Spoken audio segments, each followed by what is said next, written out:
And let's be honest, it's scary out there. It's scary in here. Whether you're afraid of bees or public speaking or snakes, there is a lot to be afraid of. Fear is a normal emotion that God created to help us sense threats and to stay safe.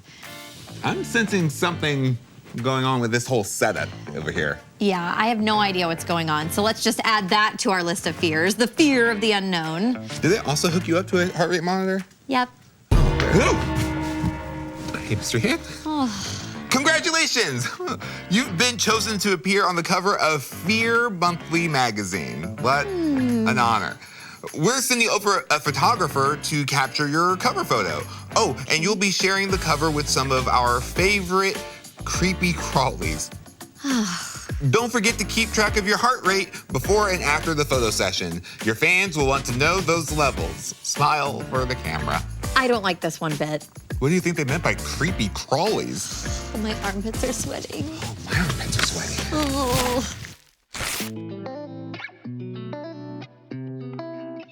Something I'm afraid of is sleeping in late when I'm not supposed to, maybe missing some assignments at school, or having to rush getting ready in the morning. I hate being late because it causes a lot of anxiety, some stress that I don't know how to navigate sometimes.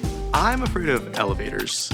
When I get in an elevator, I feel really anxious because you're in a tight space, you're moving up and down, and it could fall at any moment. Something that I'm afraid of is meeting new people, making new friends, because trust is actually earned, and it's difficult to give to somebody else whom you haven't spent time with. I am afraid of snakes. Like every kind of snake, big snakes, little snakes, garden snakes, the way that they move, the way that their skin falls off. When I was little, my siblings actually terrorized me with a fake snake, and I've never recovered. Warning, I'm about to show you something fascinating and a little creepy. This right here is something that lives at the bottom of the ocean. Have you ever seen anything like this before? I had no idea the fish had hair. It's crazy. I can't stop looking at it. It's like, I don't want to know it exists, but I do want to know. Look at this one. Look at this guy. This is a goblin shark, I was told, okay? This is one weird looking creature. So, knowing these things live at the bottom of the ocean, what if I asked you to actually go down there and catch one? What about one of these? Some of you are thinking, get me a submarine and a wetsuit, let's go, I'm ready. But some of you are more like me, thinking, no thanks. I'm using these pictures to talk about dealing with fear. Even if the ocean doesn't scare you, I'm sure something does. My greatest fear is failure. It's part of my life where I'm always asking God for courage. The Bible talks about fear a lot. There are stories of people who are super brave, stories of people who aren't brave at all, and stories of people who are scared and brave at the same time. And we're gonna look at the story of Moses, because this story shows us two ways to respond to fear. You can let fear feel bigger than God, or you can trust that even when you're scared, God's got you. We find the story of Moses in the second book of the Bible, right behind Genesis. It's a book called Exodus. And the first moment in Moses' life that tells us something important about fear is in Exodus chapter 3. You may have heard of the story of the burning bush. This is where that story happens. Moses has an encounter with God where God speaks from a bush that is on fire but doesn't burn up. Here's what God says to Moses starting in verse 10. Now go, for I am sending you to Pharaoh. You must lead my people Israel out of Egypt. But Moses protested to God. Who am I to appear before Pharaoh? Who am I to lead the people of Israel out of Egypt? God answered, I will be with you. And this is your sign that I am the one who has sent you. When you have brought the people out of Egypt, you will worship God at this very mountain. But Moses protested. If I go to the people of Israel and tell them, the God of your ancestors has sent me to you, they will ask me, what is his name? Then what should I tell them? Notice the pattern? God says go, and Moses says no. Over and over, Moses keeps making excuses. God is asking him to stand up to Pharaoh and help save the Israelite people. To Moses, Pharaoh was like the human version of one of those terrifying ocean creatures, except worse. He did horrible things to people. You didn't just walk up to him and confront him. So Moses freaks out. He's full of self-doubt and uses every excuse he can think of to get out of this mission. He lets fear take over completely. In the next chapter, Exodus 4, God shows Moses some incredible miracles to prove he's in control and will take care of him. But Moses is still terrified. He's convinced that he'll mess everything up and Pharaoh will end him. But God doesn't give up on Moses. He promises to be with Moses and sends his brother Aaron along to help Moses speak to Pharaoh. Aaron will do the talking, but God will tell Moses what to say to Aaron. Moses still has his part to play and work with God. I can relate to Moses. Fear's like an alarm system in your body that says, you're in trouble. Moses was convinced that everything God was asking him to do would go terribly. We've all had moments like that. We've had moments where we think, I've seen God help me through some scary things before, but this time feels totally different. Honestly, sometimes fear is useful. Standing at the edge of a steep cliff, the fear of falling reminds you to back up. At the bottom of the ocean, fear reminds you not to mess with those creepy fish. But sometimes fear goes beyond a feeling and starts lying to you about who you are or about who God is. Just like it did for Moses, fear says, you're going to let everyone down, or you don't have what it takes, or God's in control of most things, but not this. Have you ever heard fear say stuff like that? I know I have. Here's something this story helps us understand. God designed fear as a tool to help you recognize real danger. He did not design it to stop you from trusting that He is in control. Feeling scared does not mean you have weak faith. You can be afraid and still believe that God is bigger than whatever is scaring you. You can dive in, confront the pharaohs and weird fishes in your life, and trust that God's got you, even while you're scared. In this part of the story, Moses lets his fear become bigger than God. But we're about to read about a Moses with a completely different attitude. All right, so I'm Heart Health Logan, and we also have Brian, the photographer, here today. And we're gonna be getting y'all's heart rates before we take these photo shoots. So Ricky, let's start with yours. All right. So you're starting at 80, and now let's hold some creepy crawlies. Yay, creepy crawlies! Okay. Go, Ricky, go! Oh, I see what that is. Oh, they're so fuzzy. Oh, you're hitting 2. Oh, it's crawling on your arm. Oh. Thanks, Justin and Rosie. Yes. Okay, let's take your heart rate now. I feel like it might be lower now since I'm very relieved that it's over. No teeny tiny tarantula hairs. We'll show our friends. All right, 88. 88. Hey, it just went up just a little bit. That was terrifying. Absolutely terrifying. All right, Jayme, are you ready? I'm so ready. Okay, let's get your starting rate. All right. 81. 81. Cool as a Great. cucumber. Cool. Well, And Lyric's gonna bring you geez. your friend. yeah, I'm sorry. I will do it. It's just going to take a little bit. Why? Oh my That's gosh. okay, that's okay. While I don't like them, I don't want them to die. Yep. Oh my gosh. Oh my gosh. You got Yeah. it. You got it. You got it. Oh my gosh. Oh my gosh. Oh my gosh. Okay. 109. I believe it. I could hear my heart beating in my ears because I was so nervous. Ooh, I feel like rubbing my hands still. So those were the solos, but we're actually gonna need to get some shots with both of you.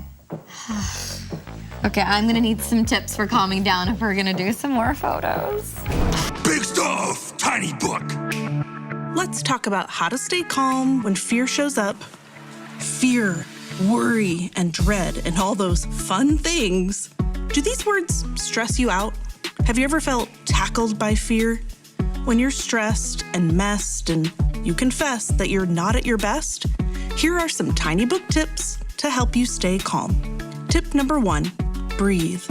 Good, deep breathing gets oxygen back in your blood after your adrenaline spikes. The quickest way to calm is through your lungs. Practice right now.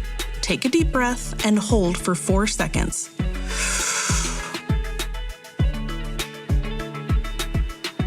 Now let that breath go for 4, 3, 2, 1. When you're stressed, don't forget to breathe. Tip number 2, relax. Drop your shoulders and relax your jaw. Release the pressure, drop, and relax. Tip number 3, pray. Be present in the moment with prayer. When you're scared, don't be afraid to talk to God, focusing on a truth that centers you. A great one is 1 Peter 5:7, which says, "Give all your worries and cares to God, for He cares about you." Tip number 4, prepare. When it's all said and done, go back and see what set you off. Is there a way to prep for next time? How could you be better prepared? This will build up your confidence for the next time that you face your fears. One last thing.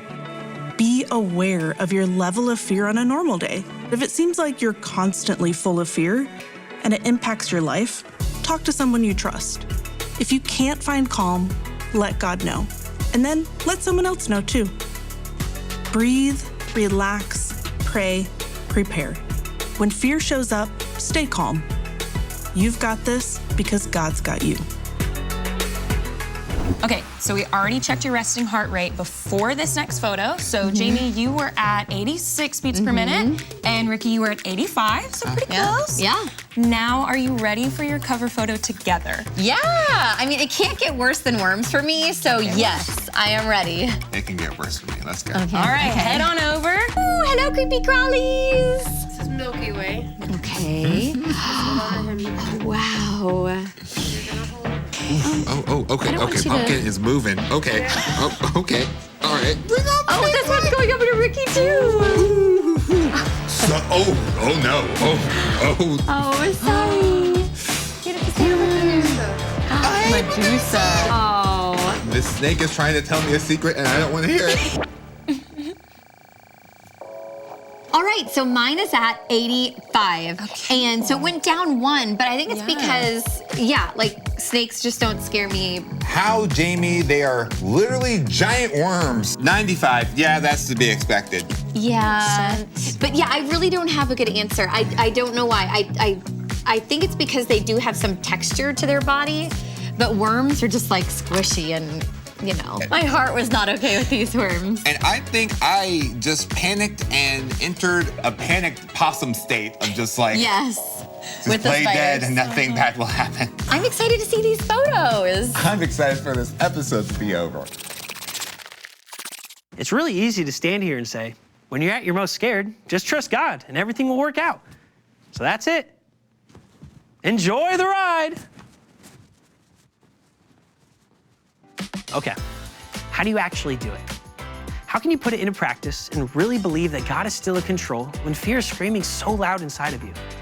Let's jump ahead a couple of chapters in Moses' story to Exodus 14. Moses has gained some courage.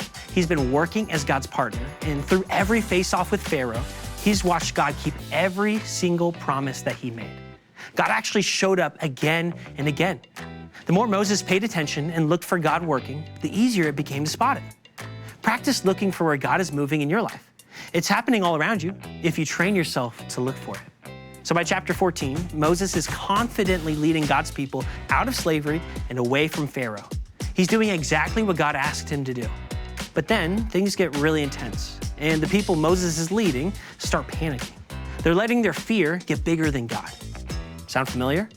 And this time, it's Moses who steps up and reminds them not to be afraid. Verse 13 says, "But Moses told the people, 'Don't be afraid. Just stand still and watch the Lord rescue you today.'" When the people got stuck in their fear, Moses gave them a tip that works for us too. He said, "Stand back and watch God work." And what did they get to watch God do? They got to see an incredible miracle that displayed God's glory. The Israelite people were backed into a corner. They were being chased and they had arrived at the Red Sea. It was impossible to cross and they were terrified that they were about to die. And then God parted the Red Sea. God opened up a path right through the water. The Israelites walked on dry ground and they were completely rescued. They didn't die. They celebrated and sang songs of victory. Like Moses had told them, don't be afraid. Stand back and watch God work. Listen, you're gonna get scared sometimes. And when you do, there might be real trouble involved. Don't ignore danger. Remember, God designed fear to help us figure out what's genuinely dangerous. It's impossible to never ever feel fear. So train yourself to look for what God is doing, no matter how you're feeling. The more you practice, the easier it gets to see just how God is bigger than whatever is scaring you. Moses went from making excuses to trusting God that he would do something amazing, even in the scariest moments. That didn't happen overnight. It took practice. Whatever scary thing you're facing right now, remember, God is bigger. I won't pretend that it's always easy, but stand back and watch God work. You don't have to be fearless to believe that God is with you. You can say, I get scared sometimes, but God's got me. And get ready to sing your own song of victory.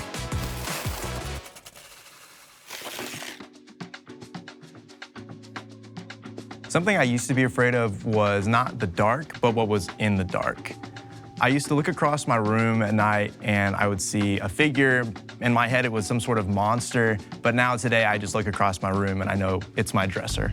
I was afraid of small dogs. Honestly, I thought they were gonna eat me alive, chase me around, maybe even kill me. It was very scary. It was very scary. But then my older sister ended up getting a small dog. When I got to know him, I got to understand that he wasn't a bad dog and like he wasn't very scary at all. I was scared of the dark ever since I was a kid, and it also continued till high school. And I think the main reason was I was afraid of being alone. And the Bible tells us like God is always with us and we are never alone. And I think eventually as I grew up, now I can sleep with my lights off. And I'm not afraid of the dark anymore. Something I was afraid of was not finding my friends or community. I understood what it was like being alone, but I'm not afraid of that anymore because I've found my best friends, and my favorite thing to do with them is like getting ice cream with them on the weekends. So yeah, I found my community. I'm not afraid of that anymore. How do you feel, Jayme? I'm very excited to see these. I don't want to have to remember anything that happened today, but here we go. Okay, so what was going through your mind in this one? I am so panicked and so tense. And then they're like, go ahead and smile. I was about to say, but you're a good sport because you're smiling. All right. Yeah. Wow. Yeah, I literally got shivers just looking. Yeah, I was just like, okay, let's do it. Let's get it over with. Oh, these are so cute. Really, I think that these would make good photos for the cover of this magazine. Yes, I'm just glad we didn't have to take these photos on the roof. Okay, so you don't like snakes and you don't like heights? Jayme, are you completely forgetting our VR experience? Yes, it was so funny. I'll have to go back and rewatch that episode. Loopsters, if we can face our fears, so can you. Feeling afraid doesn't mean that you're failing at faith. Trust that God is bigger than your fears. God's got you no matter what. This week, look for ways that God is taking care of you. Even when you're in a scary situation. Like a roller coaster, life can be scary and fun. That's why we always say, enjoy the ride! And look out for us on the cover of Fear Monthly. So that's really a thing? I sure hope so.